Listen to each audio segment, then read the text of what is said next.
Shalom, selamat pagi Bapak Ibu, saudara-saudara yang terkasih nama Tuhan, bertemu kembali bersama dengan kami Good News TV, memberitakan kabar baik bagi semua orang yang mau menerimanya dengan sukacita. Di pagi hari yang indah ini saya mengajak kita untuk berdoa sebelum kita membaca dan merenungkan firman Tuhan. Marilah kita berdoa. Kami bersyukur atas kasih dan kemurahan-Mu ya Bapa yang telah membawa kami kepada hari baru pada hari ini, karena Engkau Tuhan yang telah menjaga, melindungi, dan memberkati istirahat malam kami. Oleh karena itu kami mengucap syukur dan terus menyerahkan kembali hidup kami dalam tangan Tuhan.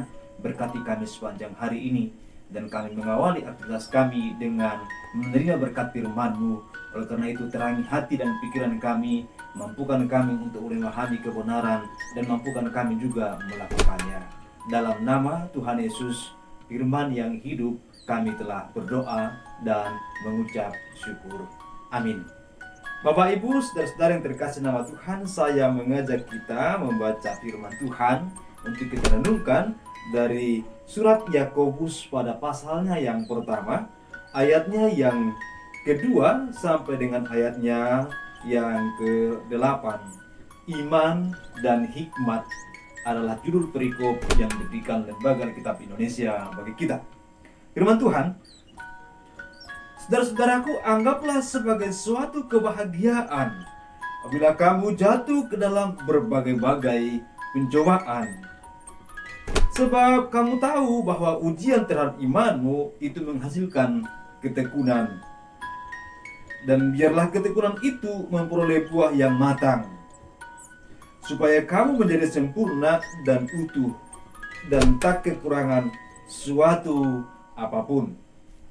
Tetapi apabila di antara kamu ada yang kekurangan hikmat, hendaklah ia memintakannya kepada Allah, yang memberikan kepada semua orang dengan murah hati dan dengan tidak membangkit-bangkit, maka hal itu akan diberikan kepadanya. Hendaklah ia memintanya dalam iman, dan sama sekali jangan bimbang.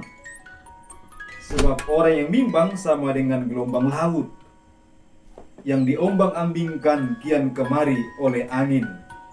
Orang yang demikian jangan mengira bahwa ia akan menerima sesuatu dari Allah. Sebab orang yang mendua hati tidak akan tenang dalam hidupnya. Masih dalam surat Yakobus, yaitu pada pasal yang kelima, ayat yang 16 dikatakan begini.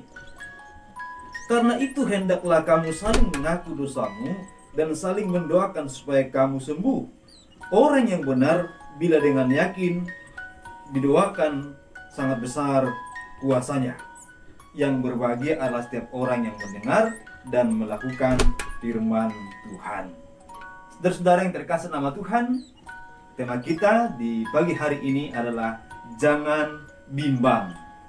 Saudara, ada kisah atau yang sering juga kita sebut dengan cerita fabel. Satu ketika, ini dalam sebuah cerita fabel, satu ketika dikatakan bahwa terjadilah pertempuran antar binatang di hutan. Dua bagian pertama atau grup yang pertama adalah binatang yang berjalan dengan kakinya dan yang berada di bawah atau di tanah. Binatang yang kedua atau grup yang kedua adalah binatang yang bersayap, yang bisa terbang. Nah, binatang pertama diwakili oleh rajanya yang sangat perkasa, yaitu singa. Dan binatang yang bisa terbang yaitu diwakili atau dipimpin oleh rajanya yang sangat hebat terkenal, yaitu Raja Wali. Saudara-saudara yang terkasih nama Tuhan, dalam pertempuran yang sangat sengit itu siang dan malam terus ada pertempuran dan belum ada yang menang antara satu dengan yang lain. Memang sudah banyak korban tetapi belum ada yang menjadi penentu kemenangan. Nah, di dalam situasi yang seperti itu maka ada binatang yang takut, yang mulai mencari jalan selamat. Kalau ibarat dunia politik sekarang dikatakan berdua kaki, berkaki dua katanya, walaupun sebenarnya maksudnya mungkin tidak begitu jelas. Nah, Jadi binatang ini datanglah kepada singa dan berkata bahwa saya dari bagian kalian. Karena dia sudah melihat bahwa binatang yang berjalan di tanah sudah hampir menang. Nah, kemudian singa mengatakan, baiklah kami menerima engkau sebagai teman kami, tapi engkau kan bersayap. Tetapi yang jelas bahwa saya menjadi bagian kalian, katakan begitu. Nah, pertempuran besoknya seolah-olah bahwa binatang yang berkaki atau yang berjalan di tanah, nah, yang diwakili oleh singa dan juga grupnya hampir kalah oleh binatang-binatang yang terbang seperti Raja Wali, Elang, dan lain sebagainya. Akhirnya binatang itu datang malam-malam juga pada binatang-binatang yang bisa terbang dengan berkata, saya di bagian dari kalian. Jadi dia bimbang di antara dua pilihan. Jadi kedua belah pihak dia berkata bahwa dia bagian dari mereka. Nah, kemudian dikatakan, tetapi kemarin saya melihat bahwa engkau ada di grup singa. Sekarang kamu mau bergabung dengan kami. Nah, saudara yang terkasih nama Tuhan, akhirnya dia berkata, tidak, saya ada bersama dengan kalian bahwa saya bersayap. Nah, besoknya kerajaan singa mulai hampir menang lagi. Dia kembali ke sana lagi. Lalu singa berkata lagi kembali kepadanya, kemarin kamu di sana, sekarang kamu di sini. Lalu dikatakan, benar bahwa saya adalah binatang bersayap. Saya bisa terbang. Tetapi lihatlah bahwa di antara semua binatang yang bisa terbang, hanya saya yang punya gigi. Karena semua binatang yang bisa terbang biasanya hanya punya paruh, tetapi tidak punya gigi. Nah, saudara tahu, boleh menceknya bahwa ternyata yang dalam cerita itu adalah itu kelelawar. Nah, saudara yang terkasih nama Tuhan, pada akhirnya terjadilah terus begitu di antara dua pilihan. Nah, pada akhirnya tidak ada pertempuran yang terselesaikan. Akhirnya adalah upaya damai. Berdamai antara binatang yang terbang dan juga binatang yang berjalan dengan kakinya hidup di tanah. Nah, ketika terjadi perdamaian itu, maka kedua belah pihak memusuhi binatang yang tadi, yaitu kelelawar. Itulah sebabnya dalam cerita ini dikatakan bahwa pada akhirnya dia tidak bisa cocok dengan burung, dia juga tidak cocok dengan binatang lain, sehingga dia bersembunyi hanya hidup di malam hari. Nah, saudara terkasih nama Tuhan, dalam belajar bahasa Indonesia kita akan diingatkan bahwa dari semua cerita pasti ada amanatnya, yaitu ada pesannya, pesan moral yang diberikan di sana. Bahwa ternyata secara umum manusia, sehingga sampai membuat cerita yang seperti itu, tidak suka dengan orang yang suka bimbang atau yang mendua hati. Saudara yang terkasih nama Tuhan, apa yang kita baca pada pagi hari ini sebagai renungan kita dari surat Yakobus adalah merupakan suatu ajaran firman Tuhan yang begitu jelas bahwa Tuhan tidak mau anak-anak menjadi orang-orang yang mudah bimbang, tapi mereka harus menjadi orang yang kuat, orang yang memiliki pengharapan yang tidak goyah, bahkan di situasi penderitaan ataupun penganiayaan sekalipun. Saudara-saudara yang terkasih nama Tuhan, surat Yakobus adalah surat yang dikirimkan oleh Rasul Yakobus kepada 12 suku Israel yang saat itu sedang tercerai-beraikan, sedang berada dalam perantauan. Itulah sebabnya dikatakan, salam dari Yakobus hamba Allah dan Tuhan Yesus Kristus kepada kedua belas suku di perantauan. Karena pada waktu itu mereka terpencar di mana-mana. Dalam situasi yang terpencar itu, mereka mengalami kesulitan yang sangat luar biasa. Khususnya anak-anak Tuhan, orang yang percaya, terpencar di berbagai tempat. Dan itu membuat mereka mengalami kesulitan. Dan itulah sebabnya surat Yakobus sering disebut dengan surat kiriman umum, yang latar belakang sejarahnya jelas sekali mereka di dalam penganiayaan, dikejar-kejar dari tempat satu ke tempat lain. Oleh karena itu, saudara yang terkasih nama Tuhan, di tengah-tengah kesulitan yang seperti itu, penulis atau Rasul Yakobus mengatakan agar mereka jangan menjadi orang yang mendua hati. Mereka harus memiliki iman yang kuat dan tetap berhikmat menjalani kehidupan di tengah-tengah kesulitan yang sedemikian.